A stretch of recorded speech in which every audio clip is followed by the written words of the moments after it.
terms of what the constitutional framework offers them to make sure that the person who has shed so much blood in the Kenya and is determined to kidnap us and to abduct us is removed from political power. And why we must win this war? Because when the storm goes down, the amount of repression that the Kenya Kwanza is going to do upon us is going to be almost near death. So we are fighting a fight for survival. We are fighting a fight of life and death.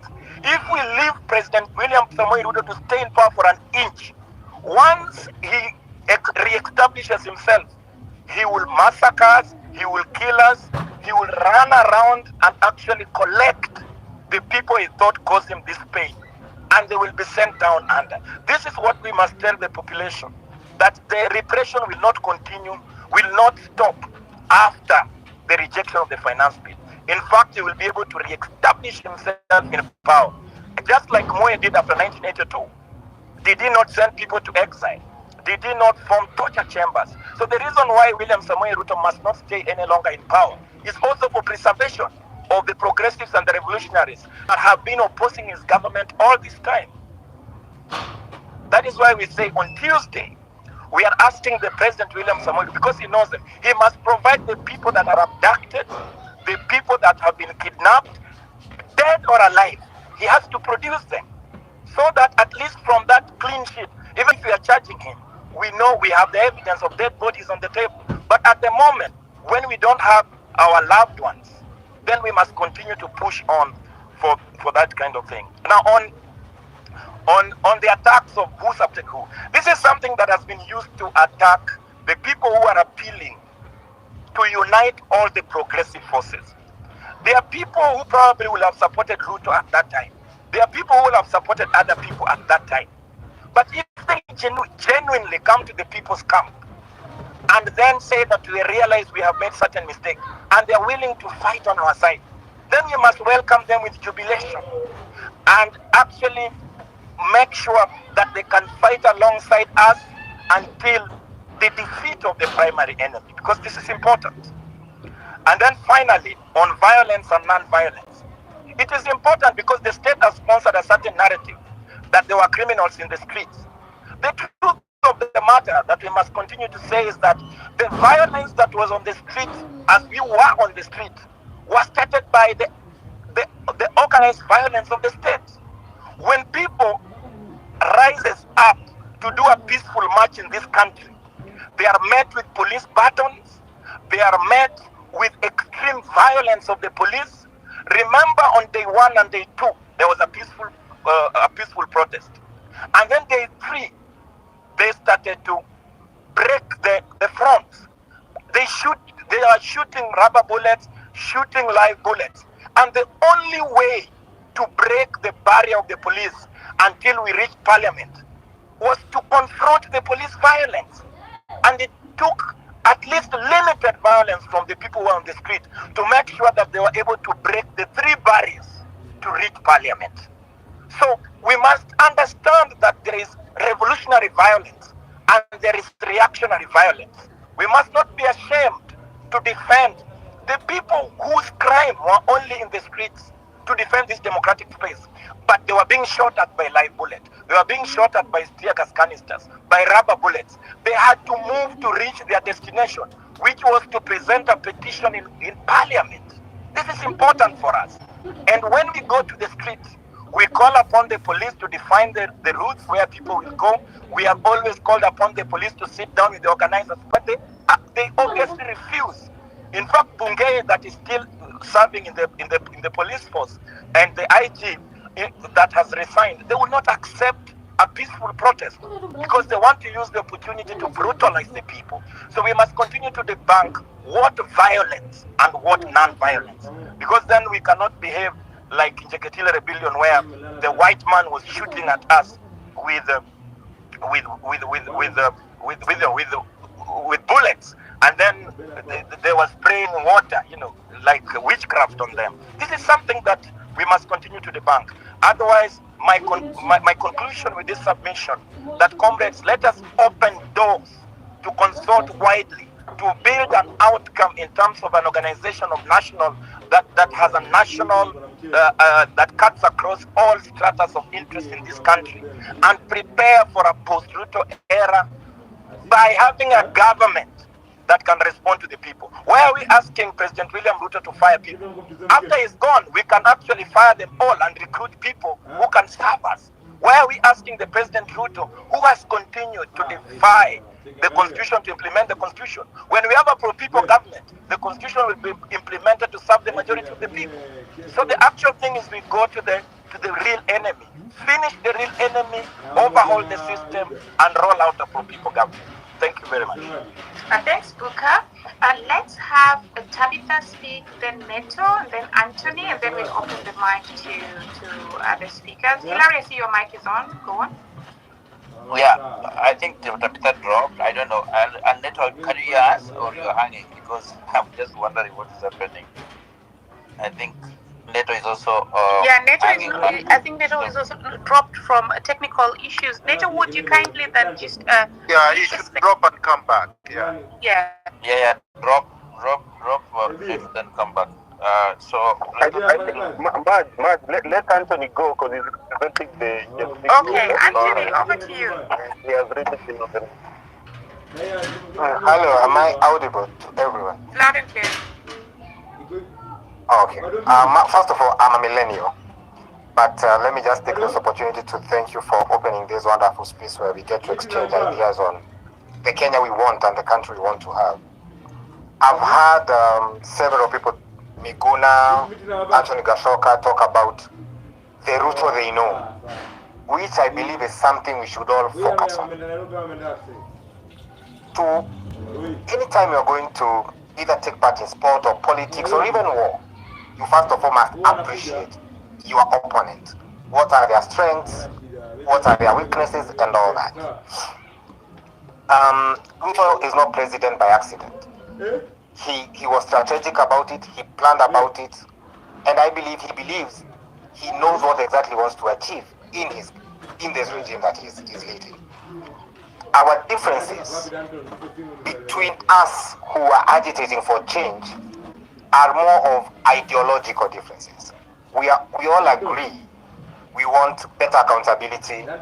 We all agree we want a very deliberate fight on corruption. We all agree we need to stop seeing the blatant plunder of our country. We also need to agree that all movements that changed the course of a nation were started by young people.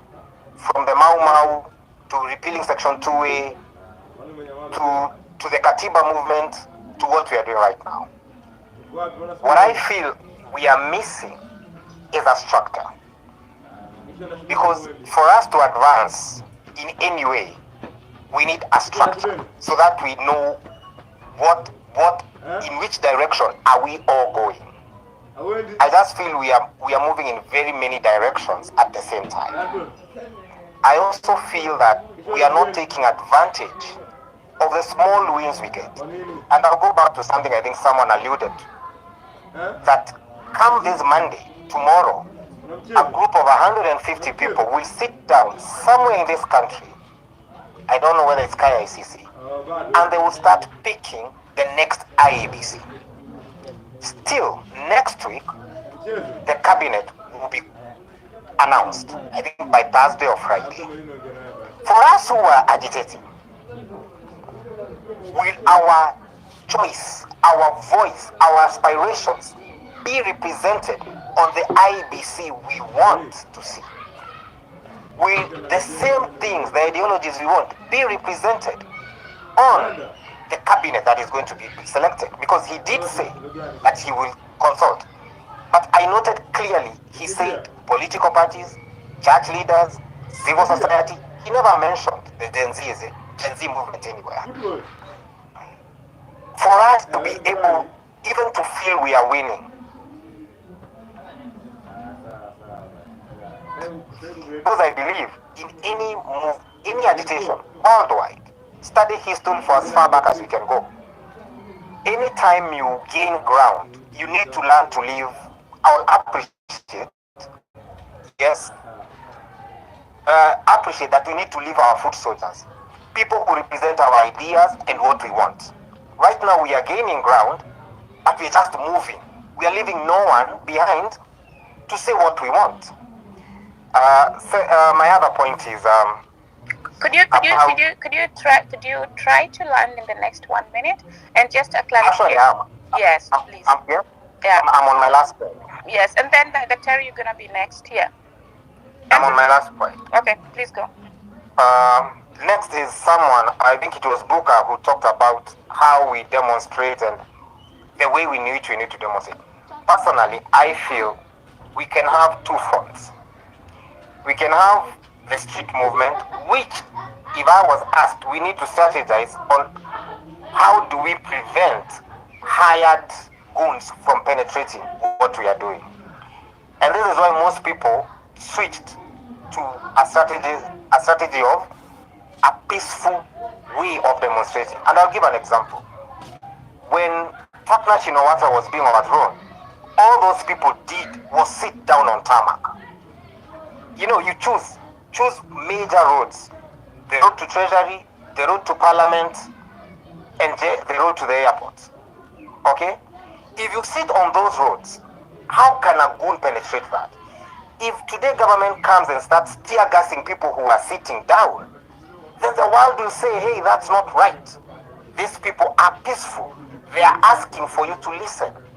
But so long we continue doing things, and General is here, Miguna, so long we continue doing things the Raila way, we are going to the streets, we will lose because we are fighting an intellectual. We need to fight an intellectual battle. We use brute force where it's needed, and we use intellectual muscle where it's needed. Yeah. Those were my only points. Thank you so much, Anthony. Over to you, Dr. Thank you, Maj. I really like the ideas that are flowing in. I would like to comment just briefly, but I'll start with what Ruto said today. Ruto said, with his chest out, I'm fully in charge. That's what he was saying. As a strategist and a revolutionary, when you hear someone in power saying I'm fully in charge, it's actually a declaration of I'm completely not in charge. So that's what Ruto was saying. I'm completely not in charge. Because for you to say you are in charge, you don't have to say it. People should see that you are in charge. We know for a fact that Ruto is very, very weak and cornered. Now, to dial back to what Barack Muluka said and what Buka said, both of them are correct. Ruto and his regime and his collaborators are the ones that are the immediate target of the revolution. But the revolution will not be complete if we do not overhaul the entire neo-colonial imperialist structures that were put in place to keep the African down. And that is why it is not just a Gen Z revolution. Because when you are reconstructing a country, I saw somebody produce a very beautiful map saying under construction or under renovation, Kenya, the map of Kenya. When you are renovating, when you are reconstructing, when you are overhauling, whatever word you want to choose, of an entire political, economic, cultural, social structure, because that's what we will be doing, it means that it will not take a day, and it means you're not doing it for one generation. It means you're not doing it for yourselves.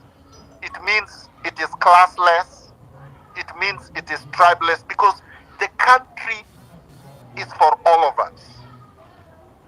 And we must do this for the future generations that have not yet been born, that are yet to be born. And for the past heroes that have died for the changes and the transformative results that we are seeking. That's what we are doing it for. The justice we are seeking, as I have always said, is justice as far back as Pinto Gama, as far back as the ones the British killed, many of them, and as far back as the children and innocent civilians that Kenyatta mowed down at the former Russia hostel in Kisumu, as far back as the people Moi killed during the 1982 coup, as far back as those who were tortured in Nyayo House and were thrown from windows, as far back as those who died in exile during Kenyatta, during Moi, during Kibaki. There were people who went to exile during Kibaki. Remember, there were hundreds and thousands who crossed the border from Busia and from many other parts in Western Kenya to go into Uganda. Some of them never came back. A lot of us do not want to remember this. We cannot forget the people that died in 2007, 2008, 2013, 2018, 2017, and as recently as last year, when the police went all over Nyanza, all over Kibera, all over the residences in Nairobi, took people from their homes, killed them in Sondu area. We cannot forget these people. We cannot, for the life of us, only remember Rex. No, we remember all of them. Let's do this for generations past, for generations now, and for generations in the future. Then we will get somewhere. I think it is wrong to say that we get out of the streets. The streets is where the liberation must be obtained. That's our space. Kenya, the entire country, whether it is the streets in the urban centers, whether it is in the villages, wherever it is, we have to encourage Kenyans to come out everywhere and occupy everywhere. So if some people occupy streets, so be it. But we have occupied the CBD of Nairobi because that's the area where power resides in the Republic of Kenya. So we cannot encourage people, we cannot discourage people from coming out. We should be encouraging them to come out in large numbers. I will, however, disagree with Booker on impeachment. We do not want impeachment. That's a futile exercise. It will not happen. All members of parliament have been voted. The ones who voted no and the ones who voted yes. We are going to have to replace the entire political class currently occupying institutions of power because they are all on the same side. I say on the same side because if you listened over their speeches over the weekend, if you listen to ODM and Azimio people speaking from Kakamega, if you listen to them speaking from the KICC with Ruto, they are reorganizing, they are rebranding, they are strategizing on how to take over this revolution, this movement, so that they can come in with people, imposters, youth from all over the country that are going to do their bidding. These youth do not represent the revolutionaries on the street, the ones who have died, the ones who have been abducted, the ones who have been tortured. So we have to be very clear. If we are rejecting and we are overhauling the entire system, we cannot at the same time say that we want them to go to the same rotten National Assembly that passed Finance Bill 2024 to impeach Ruto. That would be witchcraft. They will not be able to impeach Ruto. We want parliament disbanded and we are going to do it. Just like you said correctly, that why are we asking for Ruto to fire so and so? We remove him with the entire regime, which means we fire everybody, plus we fire the opposition that is fortifying them. So I will end by saying, I think the next pressure point is Tuesday, that we should come out in large numbers so that if Ruto is going, and by Ruto I mean the entire regime, is going to die by cardiac arrest, so be it. Let's cause that cardiac arrest to happen as soon as possible. Let's remove these people. Let's then transform the system of governance. But we cannot do it, of course. The strategy of doing that will not be done on these spaces because they are here. I've actually seen my friend Murkomen is here and other people from State House. So people are listening to us, and it is good that they are here because I think they need to listen to us.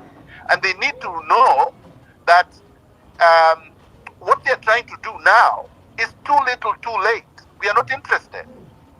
That is something they should have done 2 years ago when they were sworn into power. They failed to do that. They showed us that they were not interested. They were not capable. They are not competent. They are, in terms of integrity, they are incurably defective. And so the people have resorted to take back the power that we donated to them and are now exercising.